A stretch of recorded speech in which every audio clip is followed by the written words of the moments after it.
Bonsoir à tous, merci d'être venus ce soir assister à cette conférence où je vais vous parler de formation en sexothérapie, une formation que je propose au sein de l'Institut français de formation en sexothérapie, et je vais vous expliquer ce soir un petit peu en quoi cela consiste et dans quel contexte j'ai pu mettre en œuvre cette formation.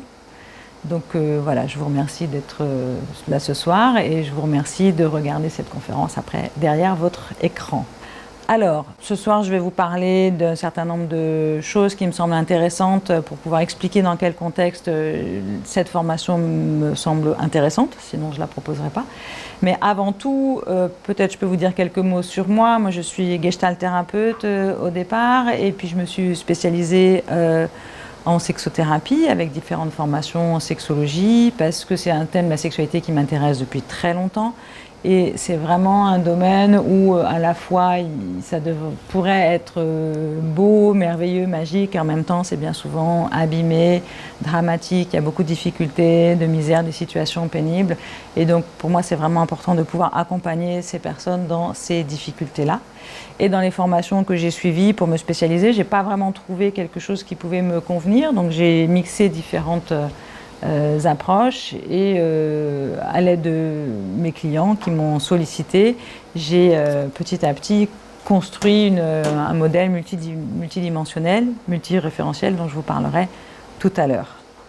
Donc voilà pourquoi j'ai fait cette formation, et aussi parce qu'il y a vraiment quelque chose qui me mobilise profondément depuis longtemps, c'est la transmission. J'ai envie d'accompagner et de transmettre mes connaissances, mes compétences. C'est aussi pour ça que, vous le savez peut-être, j'ai écrit 2 ouvrages sur la sexualité. Donc voilà, il y a quelque chose qui me pousse à avoir envie de partager ce que je sais, ce qui me mobilise. Et puis, 3e point, pourquoi j'ai créé cette formation, c'est parce que j'ai vraiment besoin de m'assurer, moi, par rapport à ce qui se fait sur le marché, m'assurer, moi, que les personnes qui accompagnent les individus en difficulté soient correctement formés, c'est-à-dire et intégrer un cadre de déontologie et une éthique personnelle, parce qu'on va vraiment toucher de la matière très sensible et délicate, on va être vraiment devant l'intime des gens, donc pour moi c'est impératif qu'il y ait un cadre qui soit clair pour le thérapeute, qui puisse aussi l'expliciter à ses clients. Donc voilà, c'est pourquoi ce qui me mobilise, voilà, pourquoi j'ai monté cette formation. Aujourd'hui, pourquoi une formation en sexothérapie? Je vais vous rappeler quelques éléments du contexte. Je vais vous dire très brièvement ce qui existe sur le marché. Vous expliquer un petit peu la distinction entre sexologie et sexothérapie, parce que ce n'est pas toujours très clair dans l'esprit des gens. Du coup aussi, notre rôle en tant que sexothérapeute, puisque pour moi on a vraiment un rôle qui me semble important. Je vous donnerai aussi quelques éléments de santé sexuelle parce que c'est notre périmètre d'intervention.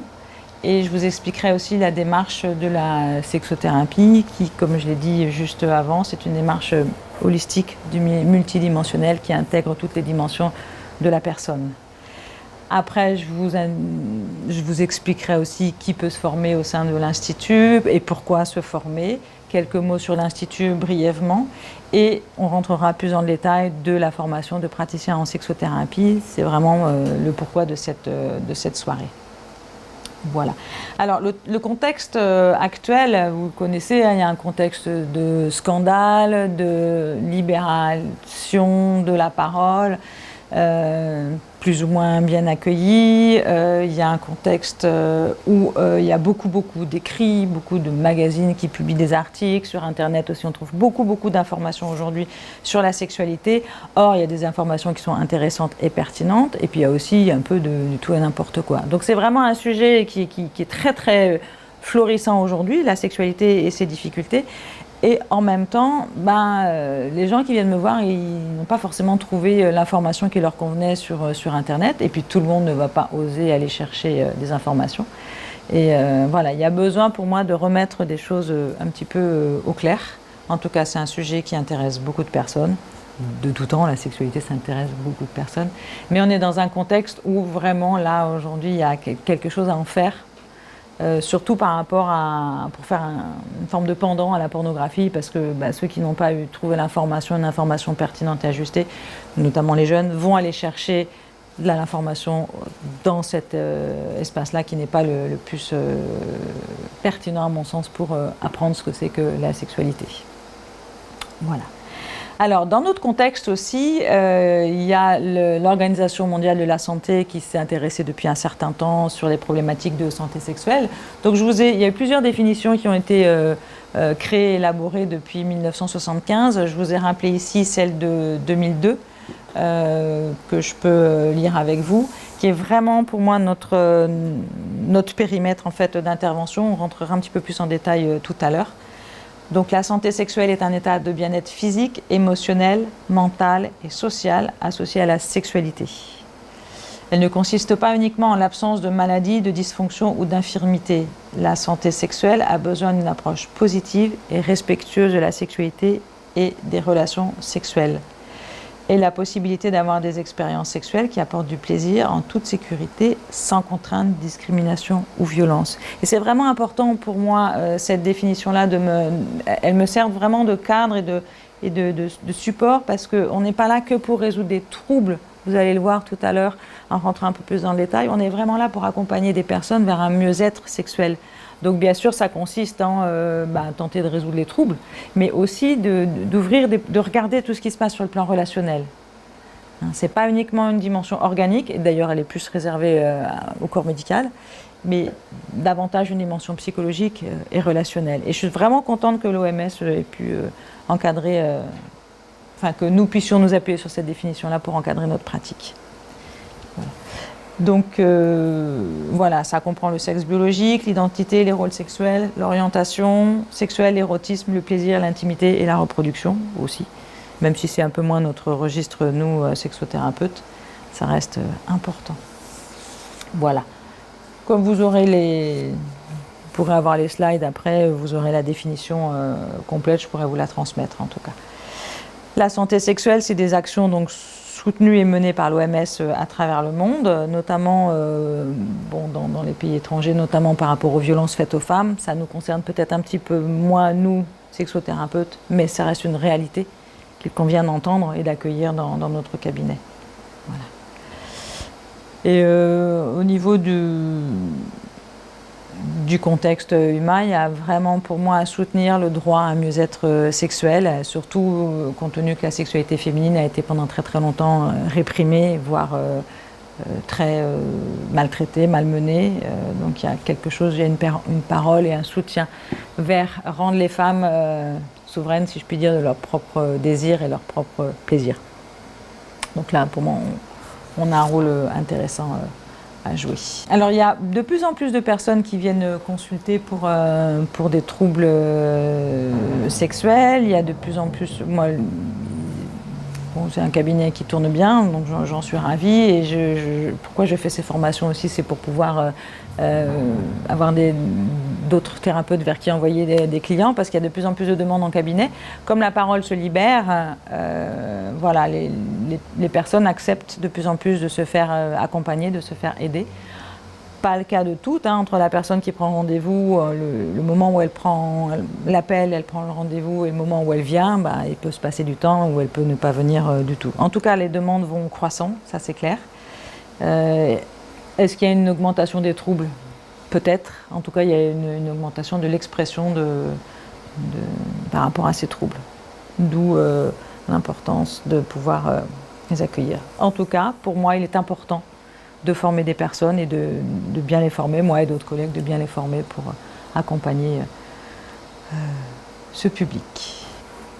Alors, compte tenu de ce contexte, pour moi, nous, sexothérapeutes, on a vraiment un rôle qui dépasse la dimension du traitement des troubles. J'ai presque envie de dire qu'on a une responsabilité sociale, parce que nous sommes aussi des pédagogues pour expliciter des choses. Il y a tellement de personnes que je rencontre qui ne connaissent même pas leur propre anatomie ou l'anatomie de leur partenaire, qu'on a vraiment un rôle de pédagogue, d'expliquer des choses, montrer des planches, voilà, l'anatomie, la physiologie, et on a un rôle social, parce que qui va leur expliquer ça?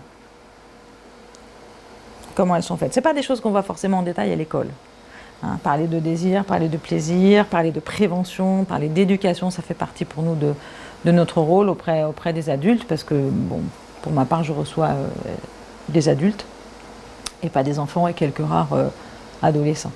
Alors, en termes de formation aujourd'hui, j'ai cherché, puisque moi-même j'ai suivi des formations il y a quelques années. On a de plus en plus de formations et c'est comme tout.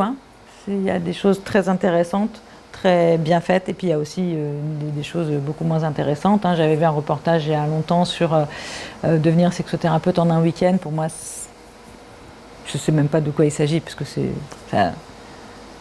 ne vois pas comment on peut devenir sexothérapeute en un week-end quand vous allez voir tout à l'heure toute la matière qu'il y a à aborder, parce qu'il y a vraiment un corpus de connaissances à intégrer sur la sexualité humaine et on n'a pas fini d'en découvrir en plus. Il y a la sexualité et les sexualités. Donc il y a les formations universitaires qui sont réservées aux médecins. Donc ça c'est très bien parce qu'il y a des médecins sexologues avec lesquels on peut travailler qui vont s'occuper de la partie organique, médicale, symptomatique. Donc ça, c'est un périmètre qui est très clair, celui de la sexologie médicale. Et puis, il y a des formations en sexothérapie qui ne relèvent pas du champ médical, mais qui, pour la plupart des écoles sérieuses, tissent des éléments de sexo sur une approche théorique comme la psychanalyse, la gestalt-thérapie pour ma part, l'hypnose pour d'autres organismes de formation, voilà. Donc c'est une spécialisation, comme ici au sein de l'Institut français de formation en sexothérapie, c'est une spécialisation sur un socle gestaltiste, puisque je suis gestalt thérapeute. Donc la sexothérapie, c'est une alliance entre sexologie et sexothérapie. On va regarder un petit peu plus là maintenant, mais voilà, une école de formation en sexothérapie va faire ce tissage-là, avec son propre paradigme et des éléments de sexualité. Oui, je voulais juste revenir un tout petit peu avant. Il y avait noté, c'est que, comme je l'ai dit au début, voilà, un cadre et une déontologie, c'est très très important. On va l'expliquer un tout petit peu pourquoi, que les praticiens aient un cadre et une déontologie claire. Voilà, parce que on va traiter des choses délicates et on n'est pas à l'abri de transferts amoureux, par exemple. Et ça, c'est pas des situations confortables qu'on peut accompagner en supervision. Donc cadre et déontologie, et pour intégrer la formation de praticien en sexothérapie, moi je demande au sein de l'Institut de s'engager à signer un code de déontologie, qui est un code qui a un corpus, qui a été fait de différents codes existants déjà. Alors, sexologie et sexothérapie. Si on peut considérer que la sexologie, c'est la discipline qui s'occupe du symptôme, du trouble. Donc on va dire l'arbre. Voilà. Un symptôme qui est relatif à la sexualité, qui amène une personne à venir consulter.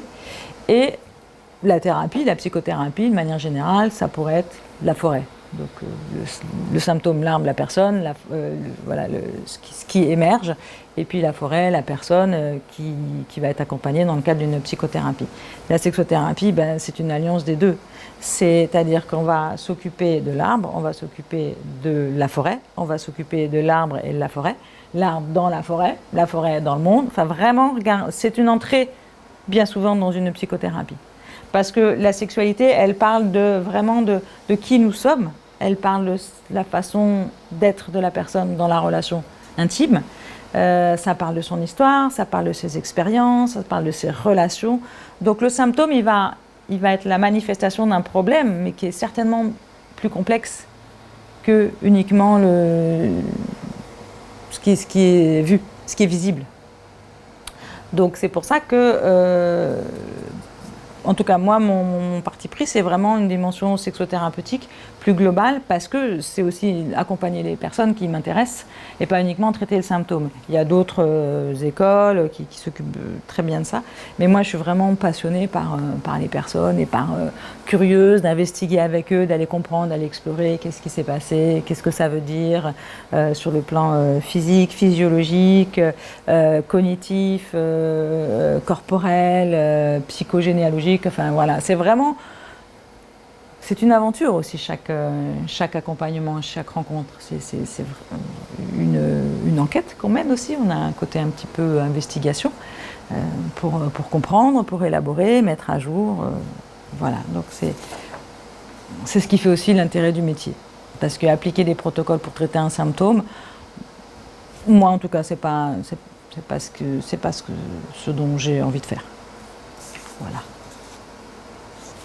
Le postulat, c'est que dans la sexualité se joue d'une certaine manière qui nous sommes vraiment, et c'est ça qui est à mettre à jour, qui nous sommes vraiment, qui se traduit à ce moment-là par un symptôme ou une difficulté.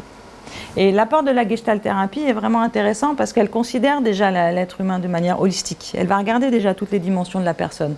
Donc pour moi, c'est des éléments de sexologie et de sexualité humaine qui sont tissés avec un socle de Gestalt-thérapie, qui est une thérapie de la relation, qui est une thérapie du contact et qui est vraiment à regarder qu'est-ce qui se passe ici et maintenant, qui est peut-être une reproduction d'une vieille histoire. Donc on va naviguer à travailler dans le présent avec ce symptôme et ce dont il parle, et dans le passé aussi de la personne, et qu'est-ce qui fait qu'elle aujourd'hui, elle manifeste cette chose, qui est finalement la meilleure façon qu'elle a trouvée de manifester quelque chose d'important pour elle. Ou en tout cas, ce qui est intéressant, c'est de regarder comment la personne se débrouille pour se débrouiller. Si on peut traduire les choses comme ça. Et ça, vraiment... Pour moi, la Gestalt-thérapie est très aidante là-dessus. On parle de relations, on parle d'expérience, on parle de représentation, on va aller regarder tout ça. Parce que les difficultés sexuelles sont dans la grande majorité des cas des difficultés relationnelles et des difficultés liées à l'intimité. Et l'intimité, c'est un territoire complexe, délicat, sensible. Et la façon dont on a grandi va configurer notre façon de continuer à être en relation.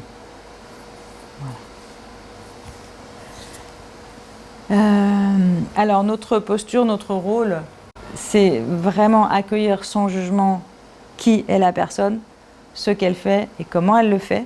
Et c'est là où c'est intéressant de se former pour aller explorer comment je peux accueillir cette personne sans juger. Parce que vous pouvez entendre plein de choses. Des choses jolies et des choses très trash. Donc c'est intéressant de savoir où est-ce que vous en êtes vous par rapport à ce qui peut vous être dit.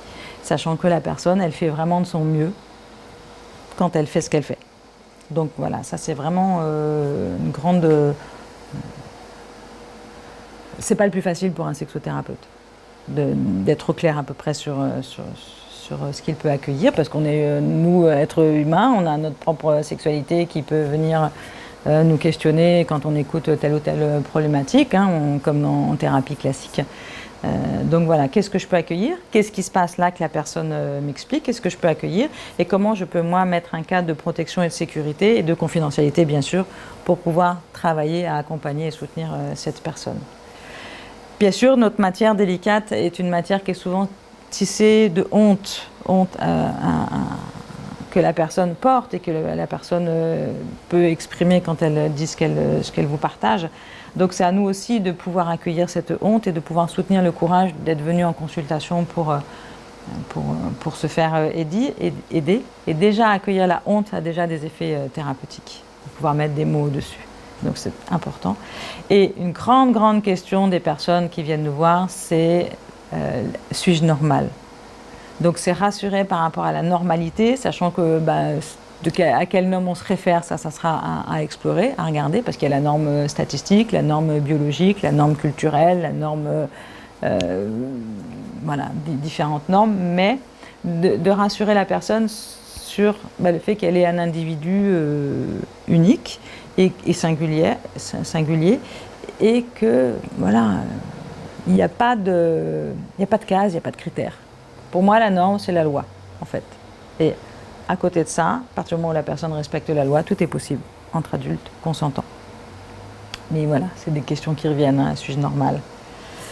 Donc notre métier, c'est un métier de pédagogue et d'éducation, puisqu'on va parler d'anatomie, de physiologie, de psychologie, de fonctionnement des hommes, des fonctionnements des femmes, des appareils génitaux, etc.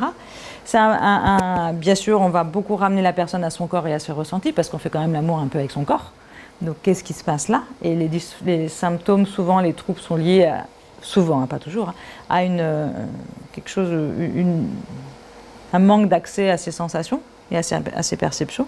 Donc il y a un gros travail sur les ressentis qui est fait pour amener la personne à avoir une plus grande conscience corporelle et mouvementale. Donc on va travailler ces dimensions-là. Donc ça c'est un des aspects de notre rôle. On va beaucoup travailler sur les représentations, les jugements, les croyances, les tabous, parce que alors là, il y a énormément de méconnaissances que les personnes ont et qui sont véhiculées encore par les médias, et c'est pas le plus facile non plus que d'amener une personne à ouvrir ses représentations pour qu'elle puisse trouver d'autres façons de faire et de vivre. Voilà. Et bien sûr, sur ce que nous tissons ensemble dans la relation thérapeutique, dans l'alliance thérapeutique, qui fait que ça va vraiment soutenir le processus de guérison ou de la résolution. Voilà.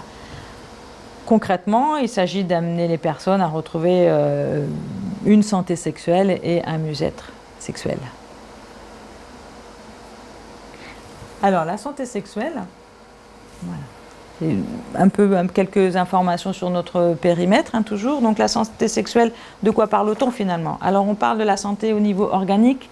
C'est vraiment la partie plus médicale qui nous concerne un peu moins nous, hein, c'est le fonctionnement des organes sexuels et c'est la capacité du coup d'accéder au désir et au plaisir de manière organique, donc de vivre des orgasmes jusqu'au bout. Donc l'aspect organique qui va être regardé par la médecine par exemple, et l'aspect psychologique qui peut être plus accueilli par nous. Nous, on a moins un rôle clé au niveau de l'organique, mais par contre, on peut avoir un rôle de pédagogie au niveau de la prévention. D'amener les personnes vraiment à se protéger quand elles ont des partenaires irréguliers, par exemple. Là, c'est toujours marteler ce discours-là, parce qu'il y a encore des maladies, des IST, hein, qui se baladent, y compris le sida, qui n'a pas disparu, hein, loin de là. Donc la santé sexuelle au niveau organique, c'est déjà le premier étage, hein, le corporel. La santé sexuelle au niveau subjectif, c'est aussi voir la sexualité, vivre la sexualité comme du plaisir, comme quelque chose qui fait du bien. C'est presque, j'ai envie de dire, l'orgasme, c'est le meilleur antidépresseur naturel. Donc il faut pouvoir y parvenir dans la fluidité si possible. Et c'est aussi cette capacité à être en relation et à partager le désir et le plaisir. Donc c'est extrêmement subjectif parce que finalement le plaisir il se vit à l'intérieur de notre corps, même s'il est à l'occasion d'une autre personne, c'est quand même nous qui ressentons ça, et c'est nous aussi qui pouvons nous empêcher, rarement volontairement, à accéder au plaisir. Donc ça fait vraiment partie des choses que nous, on accompagne, on travaille en cabinet. Et ça intègre aussi toute la dimension imaginaire, érotique, fantasme qu'on va explorer. Ça, c'est très très riche à explorer. Vraiment intéressant d'avoir un imaginaire riche et fertile pour avoir des expériences plus pleines. Voilà. Il y a la santé sexuelle au niveau corporel et mouvamental aussi, hein, donc avoir vraiment accès à développer une carte érotique qui soit riche de sensations, riche d'exploration, soi, mieux se connaître aussi soi, et du coup pouvoir dire à l'autre ce qui nous fait plaisir, guider l'autre, partager. Donc là on est vraiment dans le registre de la sensualité, de l'érotisation, de l'auto-érotisation, qui est important de pouvoir réhabiliter. Tout le monde ne l'accepte pas, mais c'est quand même une voie assez intéressante à explorer. Si moi je me connais moi et que j'ai du plaisir avec moi et que je sais ce qui me fait vraiment du bien, je peux le partager à l'autre. Et c'est important au niveau des femmes notamment d'être vraiment, je reprends ce mot, souveraine, hein, c'est nous qui avons à savoir comment nous obtenons du plaisir et ne plus être dépendantes de l'homme ou des hommes pour ça, qui sont bien parfois démunies parce que biologiquement elles ne sont pas fabriquées comme nous. Donc c'est important pour nous de revenir à ça. La santé sexuelle au niveau du couple, je crois que je suis au niveau du couple, donc c'est aussi pouvoir, avant la sexualité dans le couple était vraiment axée sur la reproduction, aujourd'hui elle est sur la rencontre, la communication, le plaisir, l'échange, la sensualité, le jeu, donc voilà, il y a aussi beaucoup de choses à ouvrir, à réhabiliter au niveau de l'érotisme au sein des couples, donc c'est là aussi une partie plutôt sympa dans le travail, d'accompagner les couples à oser un peu plus de légèreté, un peu plus de choses. Voilà, donc ça c'est des choses plutôt agréables parce que notre sexualité aujourd'hui maintenant est beaucoup moins reproductive, elle est beaucoup plus relationnelle qu'elle ne l'a été. La santé sexuelle au niveau de la reproduction, c'est moins notre domaine parce que c'est plus celui du corps médical, encore que parfois il y a des échecs parce qu'il y a quelque chose qui ne se vit pas ou qui ne se déroule pas de manière fluide sur le plan psychologique. Bon, c'est intéressant de pouvoir l'accueillir aussi, éventuellement de le travailler en cabinet. Et puis, la sexualité au niveau parental, c'est pouvoir accueillir, quand on a des petits, que la sexualité infantile, elle est naturelle, elle est normale, elle est saine. Et de voir comment ce n'est pas un copier-coller, c'est pas une projection de nous adultes sur les enfants. Ils ont besoin, et c'est normal, de se découvrir, de s'explorer. À nous de voir comment on peut les accueillir et les accompagner sans montrer ou sans parler de notre sexualité, mais vraiment d'accueillir les questions de l'enfant, parce que c'est la façon dont on va accueillir ces questionnements qui vont faire que la sexualité va être plus facile, plus simple pour ces êtres en devenir, que s'il y a eu des tabous, des interdits, voilà, sur ce thème-là. Donc nous aussi, on peut accompagner des couples à parler de sexualité ou à accueillir les questions de leurs enfants. Donc ça, c'est un choix intéressant parce qu'il s'agit des futurs adultes aussi. Voilà. Après, nous avons la sexualité au niveau socio-culturel, c'est aussi accueillir les différences, accueillir les pratiques, accueillir. Moi, un petit clin d'œil à Nadia qui est ici. J'ai une cliente qui est d'origine maghrébine et qui, par rapport à l'imaginaire érotique et les livres, elle ne savait pas trop ce que ça lui parlait pas. Et donc, j'ai pu avoir des titres d'œuvres orientales et vraiment, ça lui a ouvert un imaginaire et des possibles, et ça c'est génial quand on peut vraiment amener les personnes à tisser avec leur propre, se réconcilier avec leur propre culture, ça me fait des frissons de l'évoquer, c'est magique parce qu'il y a beaucoup de personnes qui sont arrivées en France et qui ont un pied ici et un pied là-bas, et la sexualité ça parle de là d'où on vient aussi, ça parle de nos racines, ça parle bien sûr des interdits et des tabous de là d'où l'on vient, mais ça parle aussi de la beauté qui a pu y avoir dans d'autres traditions.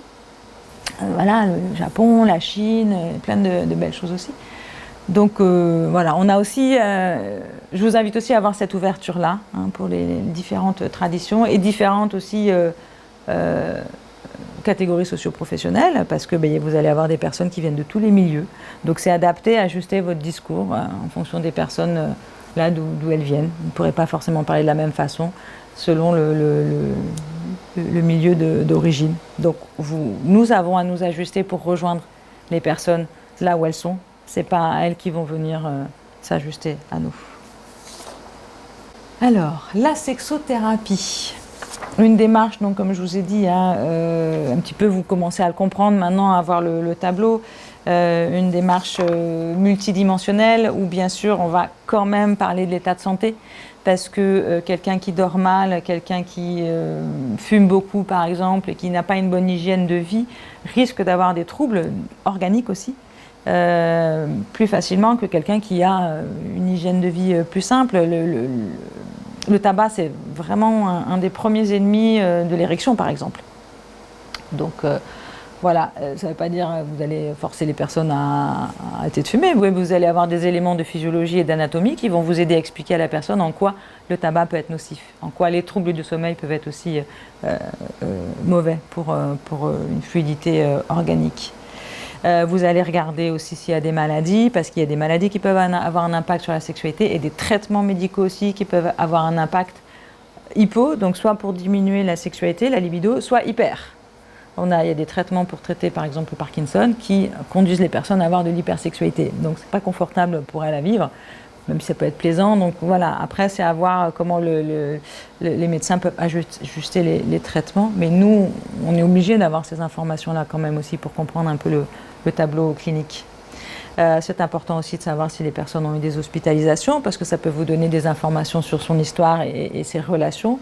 Et aussi s'il y a eu des lésions organiques, par exemple, médulaires, au niveau du bassin, qui peuvent affecter le mouvement, par exemple, ou l'influx nerveux qui conduit le plaisir. Donc voilà. Sans rentrer dans la dimension médicale, ça vous donne quand même des éléments d'information. Savoir si la personne est dans un contexte de stress, si elle est fatiguée. Le stress, c'est un des premiers ennemis de l'érection. Ça, c'est évident. Donc voilà, avant déjà même d'investiguer plus loin, il y a déjà des réponses que vous pouvez obtenir sur le plan de l'état de santé.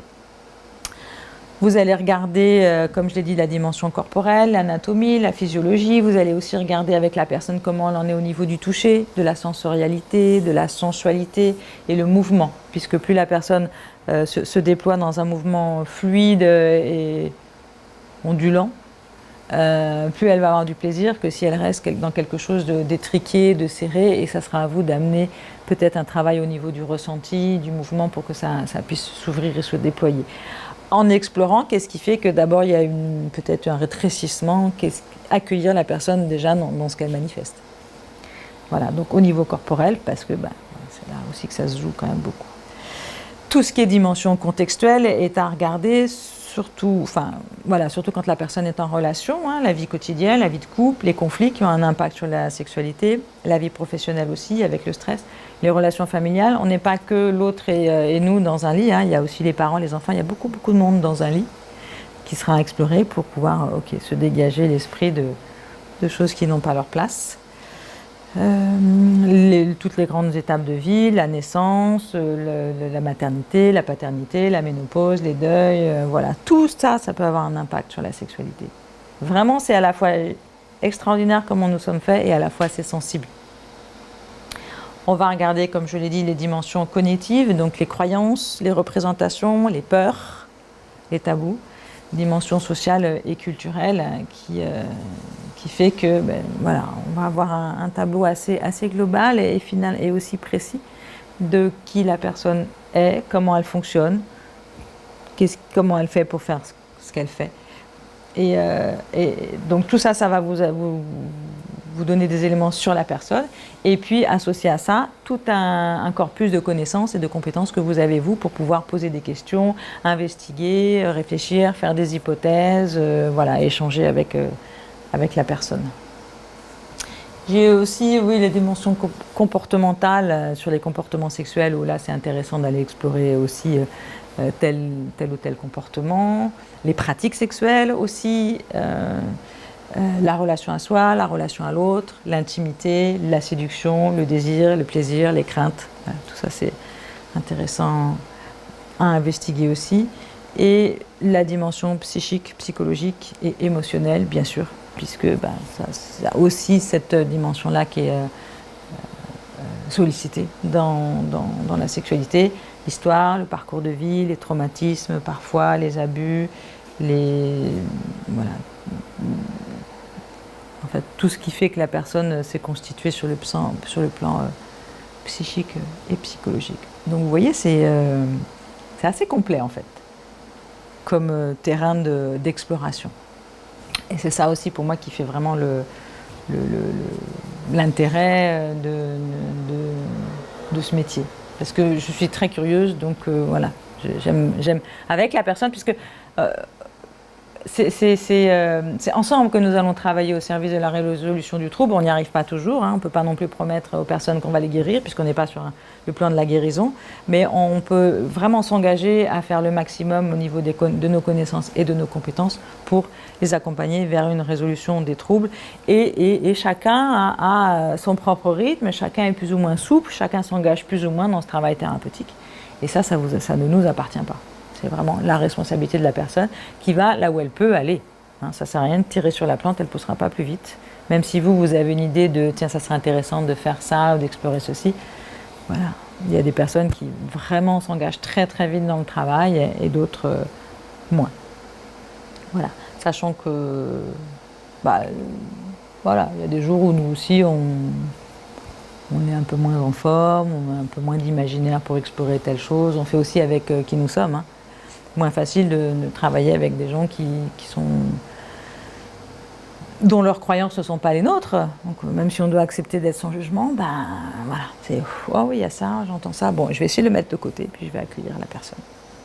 Voilà, là, on est vraiment au carrefour de l'universel, la sexualité, et du singulier, chaque personne, nous compris. Nous sommes uniques. Au niveau de la formation en sexothérapie, j'arrive un peu plus au cœur du sujet ce soir. Alors, qui peut se former au sein de l'Institut? Moi, je ne forme pas les personnes à devenir psychologues ou psychothérapeutes ou psychopraticiens maintenant. Ce que je propose, ce sont des spécialisations. Donc, pour moi, le prérequis, c'est que déjà les personnes travaillent et soient déjà formées dans un paradigme, quel qu'il soit, à définir après si c'est suffisamment construit pour pouvoir accompagner les personnes. Mais le champ est assez large, hein, psychologue, psychopraticien, psychothérapeute, professionnels de la relation d'aide, professionnels paramédicaux, voilà, je peux accompagner des ostéopathes, des sages-femmes, etc. L'important, c'est d'avoir déjà un peu d'expérience en termes d'accompagnement des personnes pour pouvoir après ajouter tout ce que je vais vous proposer. Donc, en plus, j'ai parfois des étudiants qui sont en fac de psycho ici à Aix qui me posent la question et je leur dis non, vous ne pouvez pas accueillir quelqu'un en sexo à 25 ans, vous n'êtes pas crédible. Vous n'êtes pas crédible, vous sortez tout frais, plein de motivation au quai de l'école, mais les personnes qui vont venir vous voir devant une jeune fille jolie de 25 ans, donc c'est les mettre en difficulté aussi d'accepter de les former. Donc moi j'accueille des personnes qui sont déjà en exercice. Après on voit 6 mois, 2 ans, comment ça se passe, ça dépend. Il y a des personnes, ça fait 2 ans qu'elles sont en exercice, mais à raison d'un rendez-vous par mois. Et des personnes, ça fait 6 mois où le cabinet tourne. Donc ce qui est important, c'est d'avoir de l'expérience et de s'être un peu éprouvé aussi. Parce que voilà, cette matière-là, avec tout ce qu'elle sous-tend derrière, bah, il faut pouvoir l'accueillir en cabinet, avoir un petit peu de bouteille quand même pour l'accueillir en cabinet. Donc moi je ne prétends pas former à ces métiers-là, mais par contre plein d'informations complémentaires. Donc du coup je demande un certain nombre de critères, ils ne sont pas là. Voilà. La matière elle est sensible et délicate, donc il s'agit de savoir de quoi on parle, c'est pour ça que le corpus il est assez conséquent. Et il est aussi expérientiel où il y a des practicums, des exercices, des études de cas pour vraiment vous puissiez apprendre. C'est assez pratique. Il y a beaucoup de théorie, c'est clair, parce qu'il y a beaucoup de connaissances à acquérir, mais c'est aussi c'est dans la pratique et dans les expériences, les practicums notamment, les mises en situation, que vous allez petit à petit vous familiariser avec cette matière-là. Ce qui est important aussi, c'est cette formation qui va vous permettre au début de vraiment voir quelles sont vos limites sur ce que vous pouvez accueillir ou ne pas accueillir en cabinet et comment du coup, si vraiment c'est trop pour vous, il ne s'agit pas de vous faire du mal, il ne s'agit pas non plus d'emmener la personne là où c'est pas juste pour elle, il s'agit de passer le relais à quelqu'un qui pourrait accueillir la difficulté. Donc c'est vraiment un engagement dans cette formation, un engagement, j'ai envie de dire, corps, cœur, esprit pour pouvoir voilà, tisser, encore j'aime bien ce terme de tissage, tisser avec tout ce que je vais pouvoir vous apporter. C'est ce que j'appelle l'anthropologie, hein, comment j'imagine, comment je pense, comment je sens, comment je me représente toute la sexualité et les sexualités. C'est votre propre histoire sexuelle aussi, qu'il est important pas d'avoir tout réglé, mais d'être au clair avec là où vous en êtes, pour connaître aussi vos limites. C'est vos représentations, vos croyances, et vos désirs et vos limites, parce que voilà, on est tous être humains. Donc voilà, d'être au clair où vous en êtes, être au clair par rapport à vos représentations, à vos croyances. Pour moi, c'est une évidence, au risque de vous choquer. Je ne peux pas concevoir qu'un sexothérapeute n'ait pas vu un film porno. Parce qu'aujourd'hui, c'est tellement partout, c'est qu'il faut au moins aller voir qu'est-ce qui est vu par vos clients, par vos patients. Et sentir ce que ça peut faire. Ça peut créer du dégoût. Ok, vous allez voir quelqu'un qui va arriver avec du dégoût, vous serez en possibilité de l'accueillir. Ça crée l'excitation, super, vous allez comprendre aussi d'autres fonctionnements. Je n'irai pas jusqu'à dire qu'il faut que vous ayez été en club échangiste, et en même temps, peut-être que oui, ça peut être intéressant d'aller visiter ces espaces-là, parce qu'il y a des couples qui y vont, il y a des individus qui y vont, et vous allez pouvoir comprendre peut-être un peu ce qu'ils vont vous chercher, en quoi ça peut être intéressant, et en quoi il peut y avoir des pièges aussi. Donc c'est des espaces que vous, professionnels, vous devez avoir visité. Même si c'est je regarde, je sens, et puis bon, et je pars, et j'ai aussi mes limites. Mais voilà, Ça, c'est vraiment une invitation à explorer ces mondes-là. Quand vous accueillez des homosexuels, des hommes homosexuels, il faut savoir qu'il y a vraiment une sexualité qui est assez trash. Et les personnes viennent avec ça et elles doivent être accueillies là-dedans. Donc c'est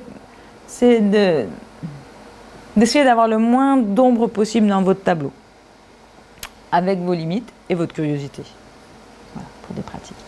Et ce qui est important aussi, c'est d'avoir un vocabulaire, vraiment. C'est ça qui va aider les personnes à parler. C'est qu'on appelle un chat un chat. On nomme les choses. En tout cas, l'idée, c'est d'avoir une aisance à appeler les choses comme elles le sont, à décrire les choses avec un vocabulaire approprié, hein. De pouvoir aussi accueillir les gros mots, parce que les personnes qui ne savent pas trop comment nommer telle ou telle chose, donc utilisent un gros mot, c'est ok, je n'ai pas de souci avec ça. Mais plus vous serez à l'aise avec le discours et le vocabulaire relatif au sexuel, plus les personnes auront de la facilité à s'exprimer, et plus vous aurez des facilités à leur expliquer tel exercice ou poser telle question, ou aller dans l'imaginaire érotique, etc. Donc vous avez aussi ce vocabulaire à acquérir. Voilà, être curieux de toutes les pratiques qui puissent exister, hein, le sadomasochisme, des pratiques plus difficiles, certaines paraphilies. Voilà. En tout cas, tout ça on l'aborde en formation, donc vous aurez vraiment de quoi sentir là où votre esprit est curieux et là où non, c'est plutôt pas trop votre truc. Et puis, être vigilant sur les mécanismes de transfert et de contre-transfert. Donc là, on en parle en formation, mais c'est vraiment dans la supervision aussi qu'on peut décontaminer ça, parce que vous pouvez avoir des transferts amoureux, des clients qui tombent amoureux de vous ou qui ont du désir pour vous, et ça se gère aussi, parce que ça fait partie de l'humain. Et c'est pas toujours facile d'avoir quelqu'un qui vous déclare son amour ou son désir en cabinet, donc il faut pouvoir l'accueillir, le soutenir, parce que c'est quelque chose de vivant, tout en ayant un cadre clair de non-passage à l'acte sexuel. Parce que c'est plus dévastateur de passer à l'acte que psychothérapeutique, bien sûr. Alors, l'IFFS en quelques mots, juste pour vous donner quelques petits éléments de contexte. Donc, fondé en 2015, suite à une demande d'une amie qui m'a dit « Mais Carlotta, quand est-ce que tu me formes en sexo ?» Et du coup, voilà, j'ai monté cette formation qui a été réactualisée donc depuis 2015, en associant un peu tout ce que je vous ai expliqué, avec une éthique, avec un cadre déontologique et des vraies valeurs humanistes qui sont les valeurs que je véhicule en tant que gestalt thérapeute.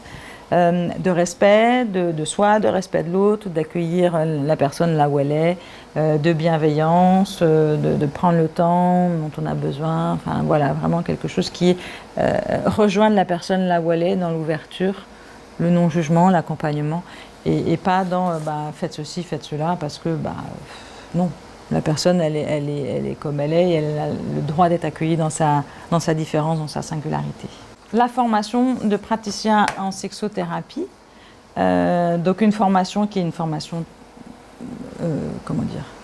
assez longue, en tout cas avec un vrai contenu, où des éléments de sexologie assez conséquents vont vous être donnés, dispensés, et avec lesquels vous allez apprendre à jongler, à la fois pour vraiment les utiliser avec fluidité, poser des questions, investiguer, accueillir les personnes, et puis petit à petit mettre en place quelque chose de l'accompagnement d'un protocole de résolution du symptôme. Donc donc on va quand même s'occuper un petit peu du symptôme, mais vous allez voir que vous verrez en formation qu'il y a à comprendre tout ce qui se joue autour du symptôme, et c'est finalement pas ça qu'on traite. On accompagne vraiment la personne, l'être. Qui elle est. Donc il y a quand même beaucoup d'éléments de connaissances, donc des éléments théoriques à acquérir et avec lesquels vous allez jongler. Donc l'objectif de la formation, c'est vraiment acquérir un corpus de connaissances biologiques, anatomiques, physiologiques, psychologiques, mouvmentales, tout ce que j'ai vu tout à l'heure, concernant les hommes, concernant les femmes. C'est des choses qui ne s'inventent pas. C'est des choses vraiment... Alors, comme on n'est pas dans un registre médical, on ne va pas aller très très finement, mais il y a quand même quelques éléments de physiologie qui sont intéressants à savoir, au niveau notamment des mécanismes de l'érection, parce que quand vous allez avoir un homme qui arrive avec cette difficulté-là, vous allez avoir à lui apprendre des choses. Je l'ai dit, il y a peut-être des planches anatomiques à montrer, des textes à donner, des exercices à faire. Bien sûr, charge aux stagiaires et aux personnes que vous accompagnez de maintenir leurs connaissances vivantes, de faire une veille. Alors l'Institut vous met des liens sur des articles, des vidéos, etc. Mais c'est vraiment rester toujours curieux parce que ça évolue toujours tout le temps. Voilà, j'ai mis en ligne il n'y a pas longtemps un article sur les douleurs du clitoris et j'ai constaté vu les quelques retours que j'ai eus sur Facebook, que finalement, il y a très peu de gens qui connaissaient ça, même pas. Et moi, c'est aussi une découverte. Et voilà, c'est important de se tenir informé. C'est important de garder cette curiosité éveillée. Bien sûr, vous allez aussi petit à petit avec cette matière-là ajuster une posture professionnelle, puisque certes on est psychothérapeute ou psychopraticien, mais avec cette donnée-là qui est importante. Donc voilà, prendre peut-être un peu plus soin que pour une autre pathologie, encore que ce ne serait pas forcément juste. Mais construire une relation thérapeutique avec de l'intimité, c'est déjà pas neutre. Quand il y a un couple qui vient vous voir parce qu'il a une difficulté d'ordre sexuel, déjà il vient s'adresser à un tiers, un couple ou une personne, quelque chose qui est super intime. Donc bon, c'est faire avec ça. Et les connaissances que vous allez acquérir vont vraiment vous aider à accueillir les personnes dans ce qu'elles vont vous dire. Voilà, donc d'où l'aisance. 4 modules de 4 jours, plus à la fin, au bout d'une petite année, un petit temps de présentation d'un écrit professionnel. 4 modules de 4 jours, où le premier module, vous allez voir approfondir tout ce que je vous évoque aujourd'hui, la sexothérapie, et des fondamentaux sur la sexualité humaine. Donc, qu'est-ce que c'est que la sexualité humaine, les pratiques, les composantes, le désir, le plaisir, l'excitation, vraiment une grande partie liée au désir aussi. Tous les motivations sexuelles, les comportements, je l'ai dit, enfin vraiment quelque chose d'assez riche autour de ça. Vous allez avoir quelques éléments d'approche et de modèles en sexologie, en sexothérapie, parce qu'il y a quand même d'autres gens qui ont fait des choses très intéressantes que je vous propose et que vous pouvez mettre au service de votre travail. Tout ce qui est développement psychosexuel aussi, de l'enfance jusqu'à l'âge adulte, qui est intéressant aussi de regarder parce que on a chacun un développement psychosexuel plus ou moins fluide et en fonction de là où la personne en est, vous avez aussi des informations. Donc ça, vous avez, du coup, ça vous donne des repères.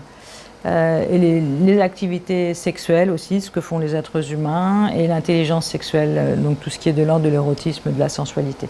Donc ça, on regarde beaucoup ça pendant le premier module, quelques modèles et quelques fondamentaux sur la gestalthérapie et les processus corporels, parce que forcément notre corps montre des choses de qui nous sommes dans la sexualité. La formation, la prochaine démarre en novembre, donc le premier module il est en novembre, le deuxième il sera en février, donc de mémoire.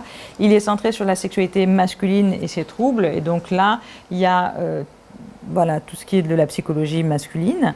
C'est là où on voit qu'on ne vient pas des mêmes planètes, clairement, et c'est intéressant surtout, il y a beaucoup de femmes sexothérapeutes et nous accueillons des hommes qui ont peut-être plus de facilité à se livrer à des femmes, donc il faut qu'on connaisse quand même un petit peu les hommes pour pouvoir les accueillir et les comprendre, et comprendre aussi certains comportements masculins, et pas les juger, juste accueillir qu'ils en sont là et qu'ils ont une difficulté à cet endroit.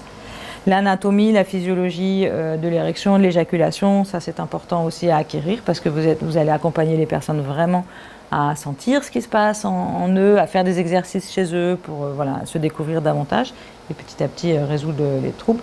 Donc la sexualité masculine sur différents niveaux, les troubles sexuels masculins et comment vous pouvez les accompagner, donc avec des exercices, des protocoles et bien souvent c'est une entrée pour aller approfondir plus en thérapie.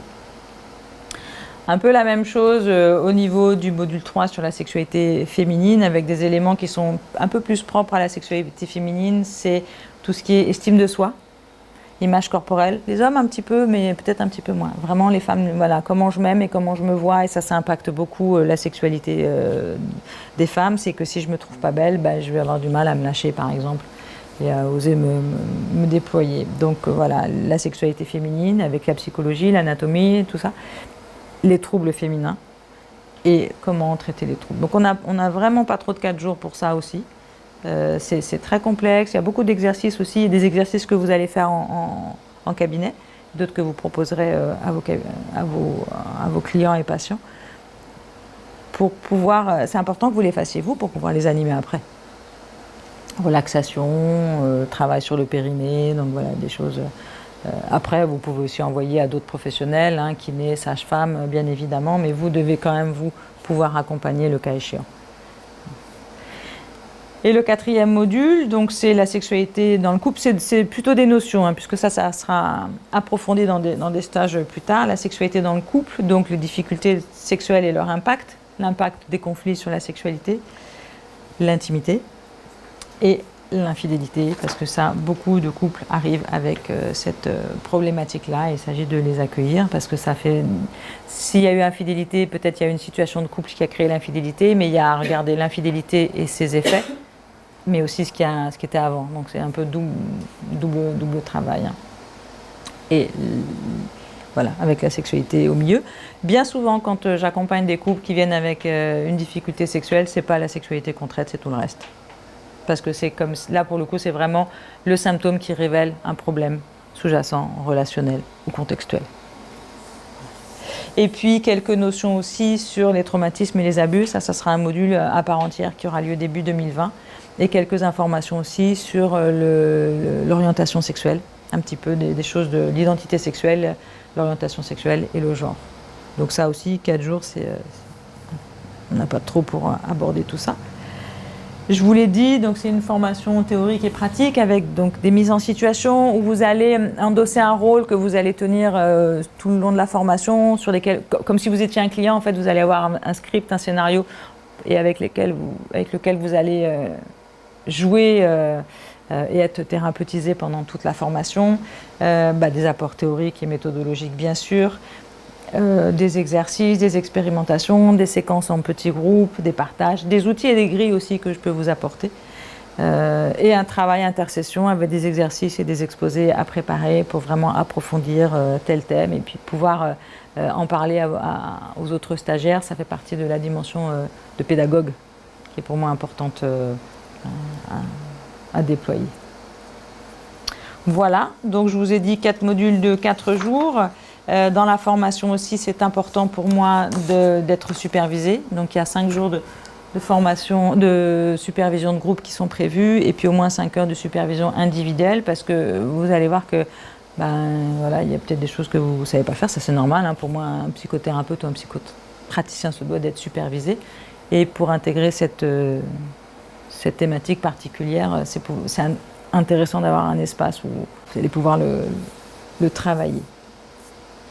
D'autres stages que propose l'Institut, donc le stage thérapie et sexualité qui est un stage de 3 jours qui est destiné aux thérapeutes qui ne veulent pas devenir sexothérapeutes mais qui veulent pouvoir parler de cette matière avec beaucoup plus de fluidité et d'aisance en cabinet.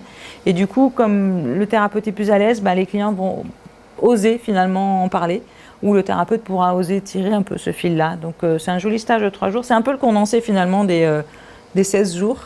D'ailleurs, ça peut créer un peu de frustration chez les stagiaires pour approfondir tel ou tel thème. Mais je dis, non, vous venez dans la formation longue, avec plaisir, pour pouvoir creuser. Et donc, l'année prochaine aussi, voilà, au mois de mars, je n'ai pas encore complètement calé les dates, il y a 4 jours sur les abus sexuels, parce qu'il y a vraiment un gros travail à faire. Donc, un stage aussi à la fois avec la théorie, des exercices pratiques, de l'expérimentation, etc.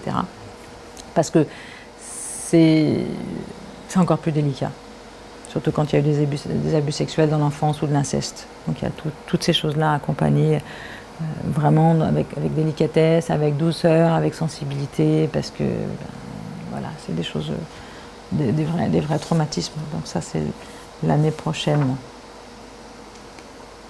Voilà, j'ai parlé de la supervision et des pratiquums supervisés aussi, où ça va être une journée de temps en temps où vous allez pouvoir vous entraîner en petits groupes, avec des cas ou avec votre propre clinique. En tout cas, c'est vraiment l'idée, c'est de s'entraîner dans un cadre sécurisé. Voilà à peu près tout ce que je pouvais vous partager ce soir.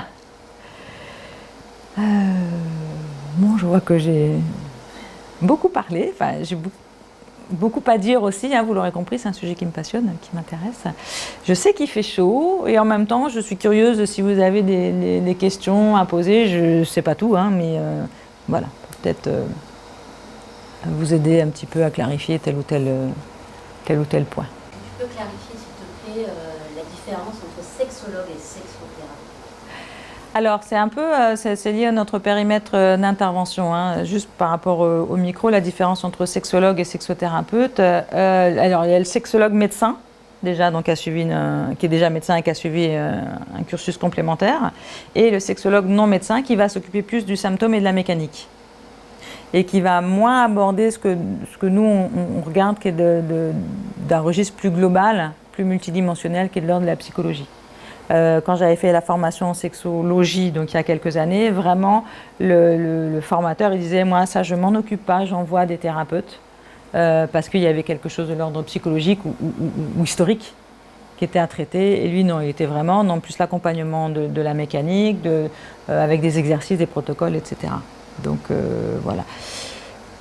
Après, c'est un terme qui est connu du grand public, dans lequel le grand public met sexologue et sexothérapeute dedans. Moi, je connais peu de sexologues qui font uniquement de la mécanique et des protocoles.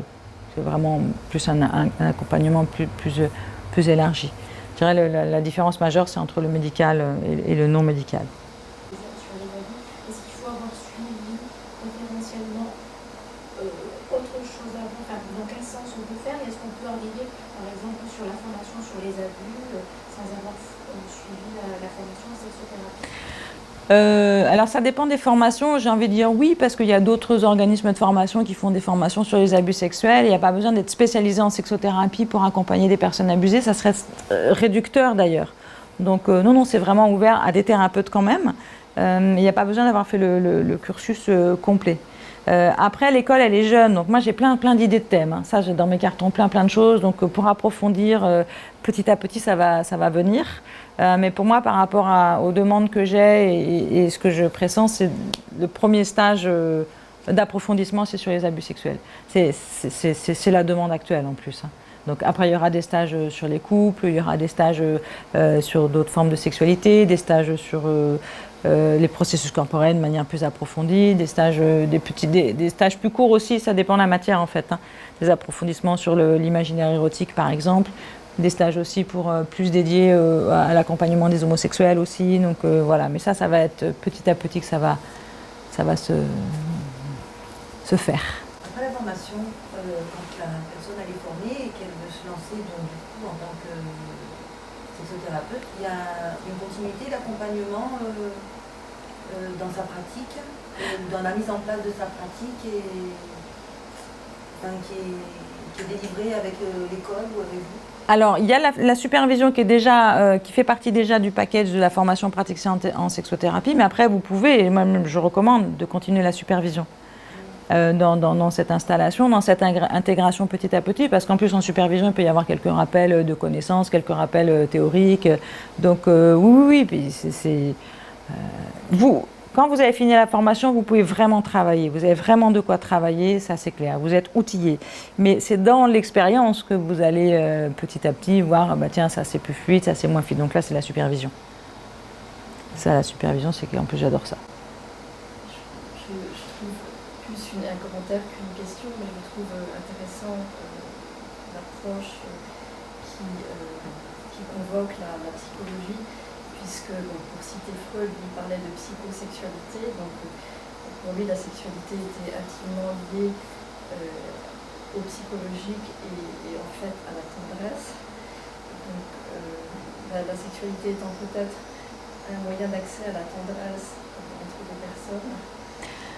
Et donc il considérait que la sexualité avait une dimension tout à fait psychologique, ce que je trouve met bien en valeur dans cette formation et dans la présentation de ce qu'est la sexothérapie, qui est au fond une branche de la psychothérapie, mais une branche peut-être, certaines personnes commencent par ces difficultés-là pour élargir le questionnement à la relation avec le partenaire.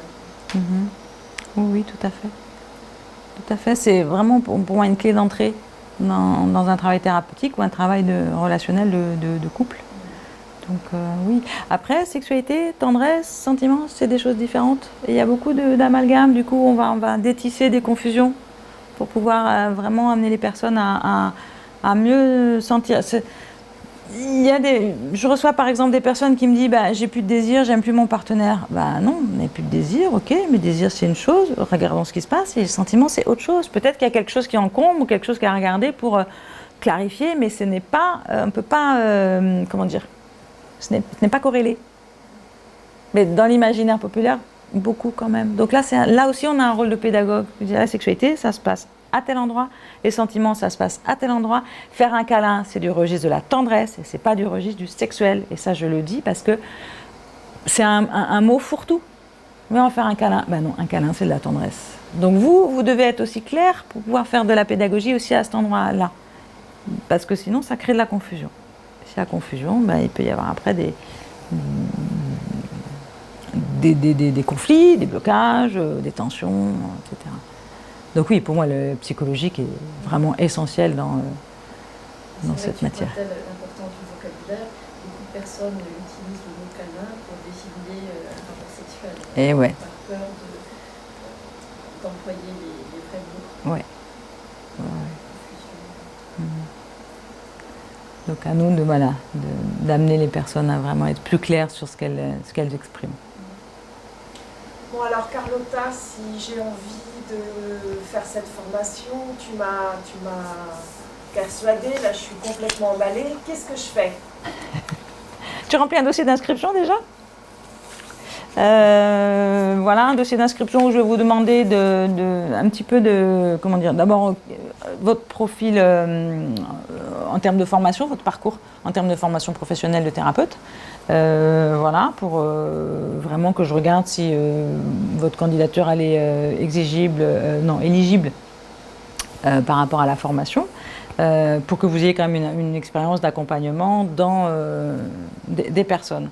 Voilà, donc votre approche, votre paradigme théorique par exemple, le nombre d'années de pratique, peut-être vos diplômes, voilà. Donc l'idée c'est un petit peu montrer patte blanche quand même pour que je puisse savoir moi qui y a aussi au sein de l'école et voir comment nous allons travailler ensemble.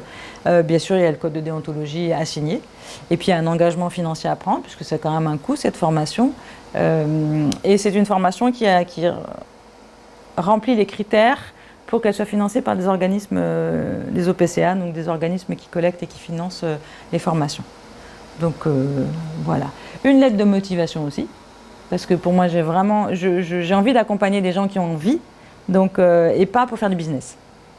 Parce que ça aussi, hein, il y a du business partout, c'est normal, ça fait partie de la nature humaine. Hein. Il y a des gens qui deviennent sexothérapeutes, parce que j'ai une copine qui m'avait dit ça, oh bah de toute façon le sexe ça se vendra toujours. Oui, sauf qu'on n'est pas là pour faire du sexe. On est là pour accompagner des personnes. Donc j'ai besoin, moi, d'entendre une motivation à cet endroit-là, parce que de toute façon, c'est pas qu'on soit thérapeute ou sexothérapeute, c'est pas un métier où on va s'enrichir. Vaut mieux faire d'autres choses ou compléter avec une autre activité. Donc voilà, c'est vraiment que je puisse sentir votre motivation. Et le formulaire, je trouve ça où? Tout est sur le site internet, donc le site internet, donc formation-sexo. Il est écrit là. formation-sexothérapie.fr. Donc il y a beaucoup d'informations dans le site, mais vous allez regarder dans formation deuxième cycle, vous avez tous les documents à télécharger, donc formulaire d'inscription, le code de déontologie, le règlement intérieur, l'engagement financier et bien sûr la fiche technique complète de la formation avec le programme, avec les dates, avec les tarifs, avec voilà, tous les éléments. Voilà. Après, une fois que j'ai reçu tous les documents téléchargés, remplis et renvoyés, nous établissons un contrat. Et je peux faire, s'il y a un financement derrière, je vais faire vous envoyer tous les documents administratifs pour le financement, la demande de financement. En revanche, c'est vous qui avancez les frais de formation. Je ne me fais pas régler par les OPCA, par les organismes de financement. Donc voilà, c'est aussi un engagement de votre part et une bonne sécurité pour moi aussi.